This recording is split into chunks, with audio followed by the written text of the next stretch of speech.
할렐루야. 지난주에 강구에는 오늘 설교 본문을 1절부터 5절까지 민수기 30장 1절에서 5절까지를 정해 놓았었는데 제가 말씀을 준비하다가 보니까 내용이 좀 많아지기도 하고 한 주 설교하기에 또 무엇보다도 좀 초점이 흐트러져서 오늘은 2절까지 말씀을 함께 읽었습니다. 우리가 좀 집중해야 될 그것에 좀 강조하려고 그랬다는 거 여러분들에게 말씀을 드립니다. 사람이 살면서 기본적으로 지켜야 할 것이 있다면 그건 약속이라고 할 수 있습니다. 다른 사람과의 관계를 유지하는데 가장 중요한 요소라고 볼 수 있지요.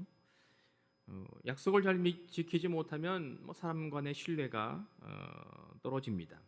그리고 이것이 반복되면 그 사람과의 돈독함도 깨어져 버립니다. 그렇기 때문에 인간관계를 유지하는 데 있어서 약속을 잘 지키는 건 최우선시 되어야 되는 가장 중요한 기본이라고 할 수 있습니다. 이렇게 말하면 우리는 대부분의 원칙에 있어서는 다 동의하지만 또 우리의 실생활에서 보면 약속을 지키고 싶지 않아서가 아니라 또 그것을 잘 지킬 수 없는 불가항력적인 상황이 일어날 수 있기 때문에 어쩔 수 없이 약속을 저버리게 되었다, 이렇게 말하게 되고 또 그 말을 듣는 상황 속에 우리가 처하게 됩니다.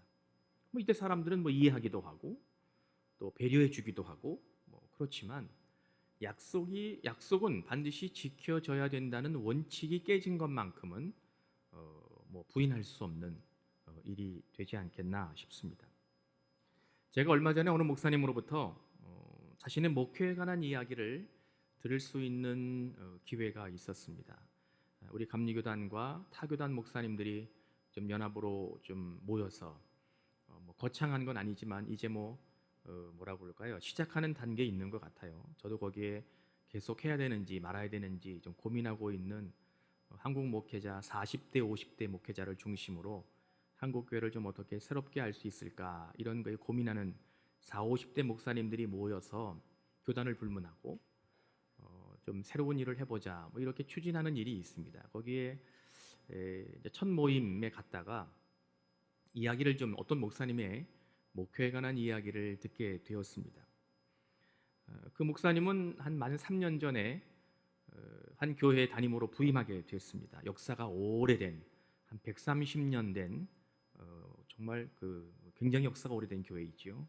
한국의 복음의 역사가 시작된 것과 비슷한 그러한 역사를 가지고 있는 교회였습니다.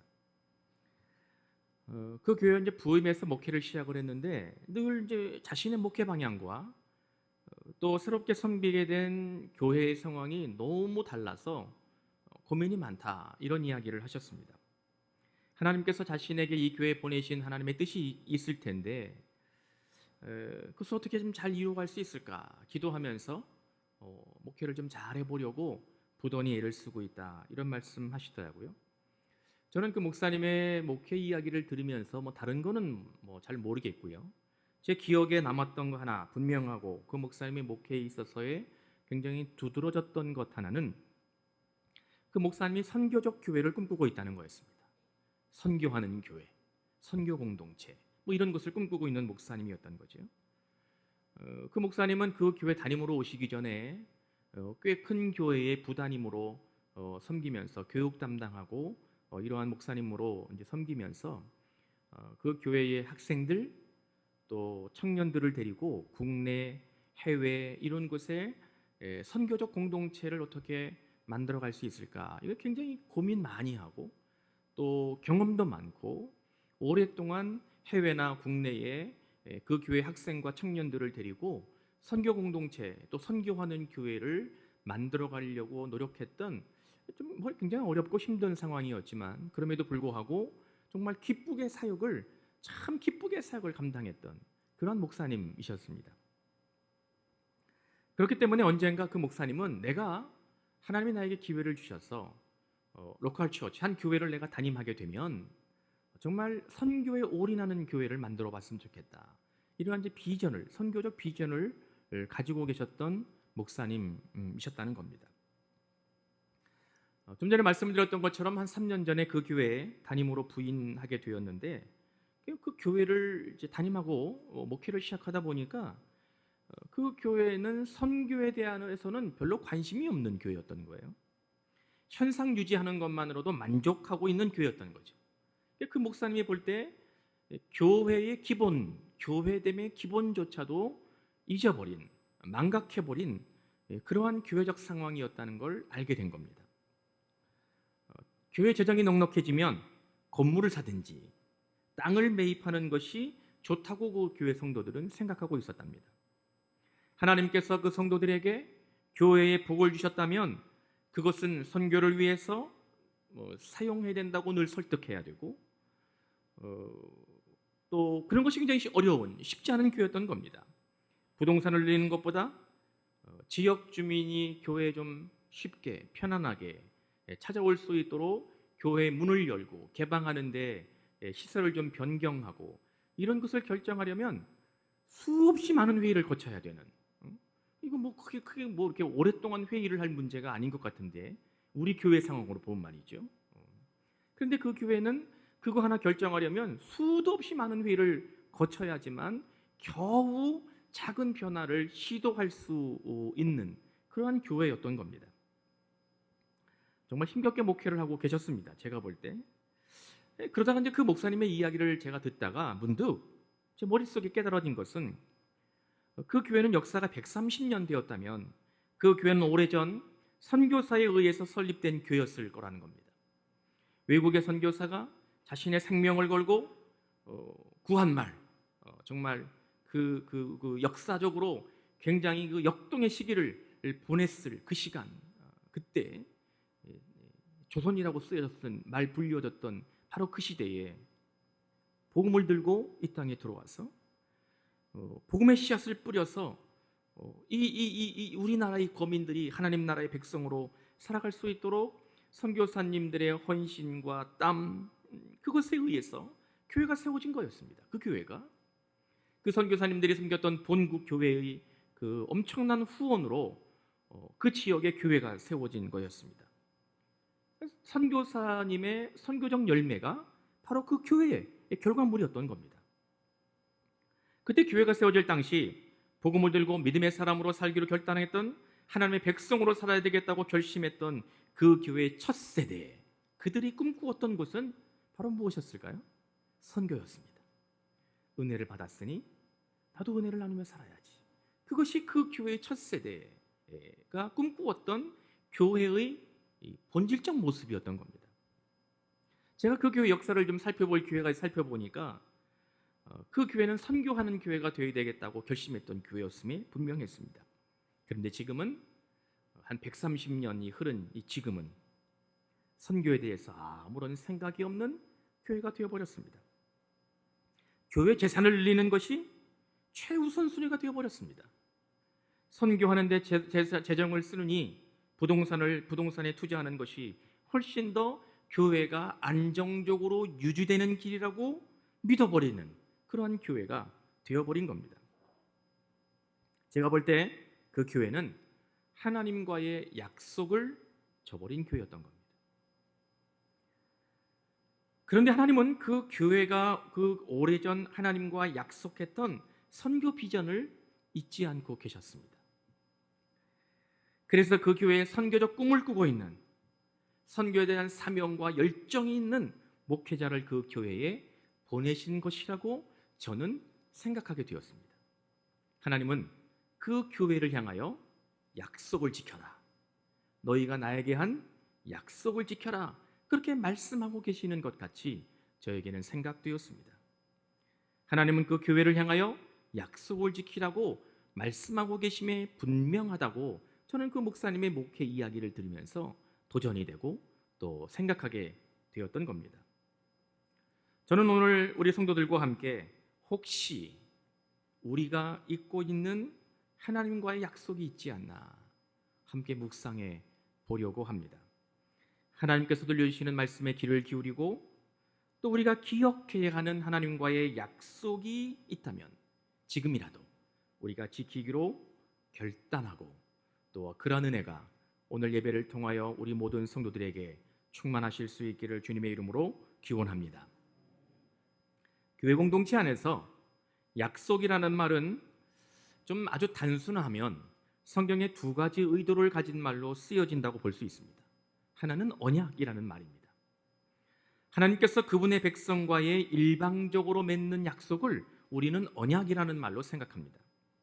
하나님은 이스라엘 백성들과 많은 약속을 하셨습니다. 이것은 하나님께서 그분의 백성을 얼마나 사랑하시는지에 대해서 보여주시는 하나님의 특별한 마음의 표현이었다고 할 수 있습니다. 우리가 잘 알고 있는 것처럼 출애굽 사건은 애굽 땅에서 400년 넘게 노예 생활로 고통받고 있었던 이스라엘 백성들을 적과 꿀이 흐르는 가나안 땅으로 인도하시겠다고 말씀하신 후에 모세를 민족의 지도자로 영적인 리더로 세우셔서 엄청난 일을 하나님은 하셨습니다. 이스라엘 백성들이 광야를 걷는 동안 하나님은 이스라엘 백성들과 언약이라는 약속을 맺으셨습니다. 계명을 주셨습니다. 나는 너희의 하나님이 되고 너희는 내 백성이 되리라. 할렐루야. 할렐루야. 말씀을 지켜 행하면 내가 너희에게 복을 주리라. 아멘. 우리 다 같이 아멘. 우리는 이것을 언약이라는 말로 약속으로 받아들입니다. 그리고 하나님은 이 하나님이 약속하셨던 이 언약은 신약 시대에 이르러 그분의 외아들 예수 그리스도를 이 땅에 보내셔서 죄로 인하여 어쩔 수 없는 죄인된 모습으로 살고 있었던 인류를 구원으로 완성하셨습니다. 믿으시면 아멘 하십시다. 언약입니다. 다른 하나는 우리에게 서원이라는 말로 약속으로 익숙해져 있는 말입니다. 이 서원이 우리 그리스도인들에게 특별한 이유는 하나님과의 맺는 약속이기 때문입니다. 하나님과의 맺는 약속이기 때문에 이 서원은 우리 그리스도인들에게 매우 특별한 의미를 가진 말로 받아들여집니다. 어떠한 경우에도 지켜져야 하는 것이라고 성경은 일관되게 말씀합니다. 그런데 성경에서 서원이라고 사용되는 상황을 읽어보면 하나님 백성으로 살았던 이스라엘 백성들이 그 당시에 그들의 통치자가 되시는 하나님께 어떠한 것을 드리겠다라는 약속으로 쓰여졌음을 우리가 알게 됩니다. 그러니까 제물을 하나님께 드리는 경우가 대부분이었다는 겁니다. 이것이 지금 우리가 그리스도인으로 살고 있는 현대적 상황에서는 그냥 우리에겐 좀 더 다른 의도로 사용되고 있는 말이 되어버렸습니다.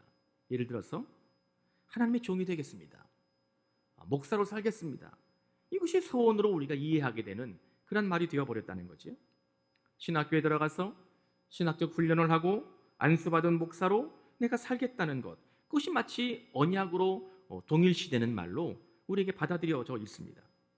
그러나 원래 성경은 구약성경 명령으로 볼 때 하나님께 제사할 때 하나님께 예배하면서 나의 제물을 드리겠다는 말로 쓰여진 것임을 알 수 있습니다. 이게 기본적인 의미였습니다.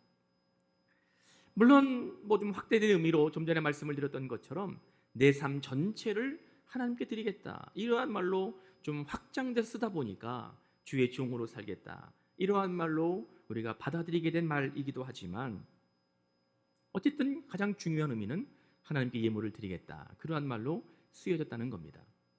마치 올해는 우리가 부흥회도 못하는 시기가 되었습니다만 부흥회를 이렇게 하게 되면 하나님께 예물을 드리겠다고 결단하시는 성도들이 계시잖아요. 그 결과물이 오늘 이 스크린, 오늘 이렇게 공사가 돼서 이렇게 좋은 환경 속에 우리가 또 하나님께 예배하게 된 것과 다를 바가 없는 것이지요. 어찌됐든 서원에서 가장 중요한 것은 하나님과의 약속은 반드시 지켜져야 한다는 것입니다. 믿으시면 아멘. 다 같이 아멘 하십시다. 오늘 우리가 읽은 민수기 본문은 이것을 우리에게 분명하게 전해줍니다. 하나님께서 모세를 통해서 이스라엘 백성들에게 서원이라는 것에 대하여 아주 구체적으로 말씀하고 계시는 부분이 바로 민수기 30장이라고 할 수 있습니다. 오늘 우리가 본문으로 읽었던 2절의 말씀을 보면 사람이 여호와께 서원하였거나 결심하고 서약하였으면 빼뜨리지 말고 그가 입으로 말한 대로 다 이행할 것이니라. 아멘. 이 말씀에 근거하면 어떤 것이든 하나님께 예배하며 제물로 드릴 수 있는 것이 있다면 그것이 물질이든 사람이든 시간이든 여호와께 드리겠다고 기도하였다면 그것은 서원이 되는 것입니다. 다른 말로 결심하고 하나님께 약속한 것이기 때문에 반드시 지켜야 하는 것임을 믿으시기를 바랍니다. 우리가 지금 구약 시대를 살고 있지 않다고, 지금은 그때와는 모든 것이 달라진 시대라고, 이제는 서원이라는 말은 좀 우리에게 낯선 말이 되어버렸고 그냥 약속이라는 말로 통용되고 있다고, 지키지 않을 수도, 그것을 그대로 지키지 못할 수도 있다고 생각해서는 안 된다는 것을 오늘의 말씀을 통하여 하나님의 음성으로 듣는 저와 여러분들 되실 수 있기를 주님의 이름으로 기원합니다. 우리나라에 복음의 씨앗이 외국 선교사들에 의해서 뿌려지고 대한민국 땅에 주님의 교회가 세워질 당시 한국 교회사의 그때의 기록을 읽어보면 경제적인 능력을 가지고 있지 못했던 그 당시의 여성 성도들, 우리의 어머니들, 우리의 할머니 세대들은 예수 그리스도를 통하여 복음의 은혜를 경험하고 구원에 감격하여 하나님께 무엇이라도 좀 드리고 싶은데 그 당시에 여성들이 경제적 능력이 있던 시절이 아니었기 때문에 우리 어머니들, 우리의 할머니들은 하나님과 어떤 약속을 했냐면 내가 일주일에 하루라도 하나님께 나의 시간을 다 드려야 되겠다, 그렇게 약속을 했습니다. 이게 세계 기독교 어디에도 없는 한국교회 전통에만 있는 날연보입니다. A day offering 이죠. 하루의 시간을 하나님께 예물로 올려드리는 겁니다. 날연보라는 말은 우리가 굉장히 낯선 말이지만 그 의미를 생각해 보면 굉장히 은혜가 충만한 그러한 말이라는 것을 알게 됩니다. A day offering, 하루를, 일주일에 하루를 내가 하나님께 드리겠다. 물질을 드릴 게 없으니까, 그러한 능력이 나에게 없으니까 나에게 있는 시간을 하나님께 올려드리겠다, 그렇게 결단했습니다. 우리 어머니들, 우리 할머니들, 이 대한민국의 신앙을 가진 첫 번째 세대들, 그분들의 아름다운 믿음의 모습이었습니다. 일주일에 하루의 시간을 내서 교회에 나와 복음을 전하고 전도하는 일로 하루를 하나님께 드렸습니다. 그리고 그것을 교회에 보고했습니다. 교회가 건축되는 날이 있으면 자신의 몸을 가지고 한 일주일에 하루를 나와서 벽돌을 걷고 벽돌을 나르고 그러한 일로 하루를 하나님께 올려드렸습니다. 그리고 그것을 교회에 보고했습니다. 뿐만 아니라 주님의 교회를 깨끗하게 청소하고 기쁨으로 섬기는 일을 하루의 시간을 다 들여서 그것을 내가 오늘 일주일에 이 시간을 내가 하나님께 이렇게 예물로 올려드렸습니다. 교회에 보고했습니다. 이 한국 교회의 기록에 나와 있는, 교회사의 기록에 남아 있는 겁니다. 위대한 신앙의 어른들이었습니다. 그분들의 그러한 하나님과 약속을 지키기 위해서 애를 쓰고 최선을 다한 그들의 헌신이 있었기 때문에 지금의 한국 교회가 세워진 것임을 믿으시기를 주님의 이름으로 기원합니다. 날연보는 세계 기독교 어디에도 없는, 세계 기독교 교회사에 어디도 없는 유일하게 한국 교회 전통에만 있는 아름다운 신앙 전통이었습니다. 우리 어머니들, 우리 할머니들은, 첫 신앙의 첫 세대들은 그렇게 하나님과 약속을 지키기 위해서 믿음을 지키는 모습을 우리에게 아름다운 신앙 유산으로 남겨 주었던 겁니다. 하나님과 약속은 반드시 지켜져야 됩니다. 그것을 혹시 여러분들이 잊고 있다면 하나님도 그것을 기억하지 못할 것이라고 생각하지 마십시오. 내가 잊고 있다고 하나님도 기억하지 못하시는 것이 아닙니다. 하나님은 아주 작은 약속이라도 생생히 기억하고 계시는 줄로 믿으시기 바랍니다. 그 약속이 지켜지기를 지금도 기다리고 계십니다. 할렐루야. 말씀을 준비하다가 이 본문과 연관되어 있는 좀 자료를 찾다가 책 한 권을 발견했습니다. 권홍이라는 분이신데 이분은 헤어 디자이너로 굉장히 유명한 분이시랍니다. 저는 이름을 처음 들어봤는데 그래서 이제 급히 인터넷 이렇게 주문해가지고 책을 구입해가지고 책을 읽어봤어요. 쉽게 읽을 수 있는, 아주 편안하게 읽을 수 있는 그런 책입니다. 남자 신분으로 헤어 디자이너로 활동하기가 굉장히 좀 뭐라고 할까요? 사람들의 눈이 좀 이렇게 거북스러웠던, 그렇게 처음 시작했던 분이십니다. 그런데 하나님이 꿈꾸게 하셨던 그 그 길을 걷기 시작해서 일본으로, 영국으로, 이제 프랑스로 이제 유학을 이제 마치고 우리나라에 귀국한 이후에 일약 유명해져서 아주 엄청나게 성공한 그런 분이시랍니다. 이 권홍이라는 분이 헤어 디자인 이쪽으로는 다 굉장히 모든 사람들이 알고 있는 그러한 분이랍니다. 그는 그분의 책에서 내가 어떻게 성공할 수 있었는지를 회고하면서 이렇게 고백하고 있습니다. 그 부분을 제가 여러분들에게 읽어드리겠습니다. 지금까지 나와 하나님과의 관계는 약속들로 점철되어 있다고 해도 과언이 아니다. 우리의 인생이 수많은 약속들이 집합이듯 내 믿음은 하나님과의 수많은 약속들로 짜여져 있다. 하나님은 내게 믿음을 요구하시고 그 믿음에 대한 보상으로 복을 주셨다. 할렐루야. 그 책을 읽어보면 이 고농이라는 분이 하나님과 맺었던 첫 번째 약속이 있습니다. 그 첫 번째 약속은 병들어서 고통받고 있는 어머니를 바라보면서 자신이 아무것도 알 수 없는 상황 속에서 그가 어떻게 하나님과 약속을 했냐면, 하나님, 내 어머니를 살려주시면 내가 평생에 주일 예배를 빠지지 않겠습니다. 내가 어떠한 일이 있어도 주일 예배만큼은 목숨과 같이 지키겠습니다. 이것이 이 권홍이라는 분이 하나님께 드렸던 첫 번째 약속이었습니다. 이분은 이 약속을 지키기 위해서 이를 악물고 예배의 자리를 지켰습니다. 그럴 그를 하나님은 잊지 않으시고 그가 가는 길마다 새로운 방향을 보게 하셨고 그에게 도움이 되는 사람들을 곳곳에서 만나게 하셨고 그에게 복을 주셔서 하나님의 살아계심을 고농이라는 믿음의 성도를 통해서, 약속을 지키는 주의 일꾼을 통해서 드러나게 하신 줄로 믿으시기를 바랍니다. 우리가 신앙생활을 하게 되면 하나님과 약속을 하게 됩니다. 저도 그랬고, 저도 말씀을 준비하면서 나는 하나님과 무슨 약속을 했었나? 혹시 내가 지금껏까지 살아오면서 하나님과 약속을 했는데 나도 모르게 잊어버린 것이 있다면 무엇이었을까? 혹시 나는 의도적으로 그 약속을 생각해서 지어보려고 하진 않았을까? 그럼 좀 저에게 굉장히 도전이 되는 시간을 보냈습니다. 나는 하나님과 무엇을 약속했을까? 나는 어떠한 약속을 잊어버리고 있는 것일까? 그것이 무엇이든, 어떠한 상황 속에서 맺어진 약속이든, 그 시간이 어느 시대에 주어진 것이든지 간에 그 약속의 내용이 무엇이었든 그것은 하나님과의 약속이었습니다. 하나님과의 약속이었습니다. 그 약속을 하나님은 절대로 잊지 않으십니다. 하나님은 그 약속이 지켜지기를 기다리시며 잊지 않고 계십니다. 그 약속의 보답으로 복을 주시는 방식으로 하나님은 그 약속을 영원히 기억하시는 줄로 믿으시기를 바랍니다. 우리의 성도들의 삶의 자리에서도 하나님과 약속이 지켜질 수 있기를 주님의 이름으로 기원합니다. 혹시 잊어버린 약속이 있다면 오늘 예배를 통해서 생각나게 하시는 성령의 은혜를 누리실 수 있기를 주님의 이름으로 기원합니다.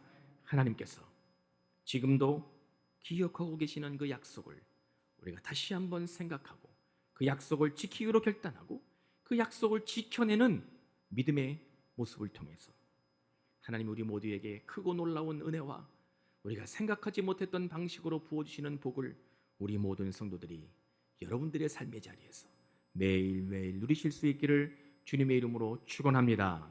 축복합니다.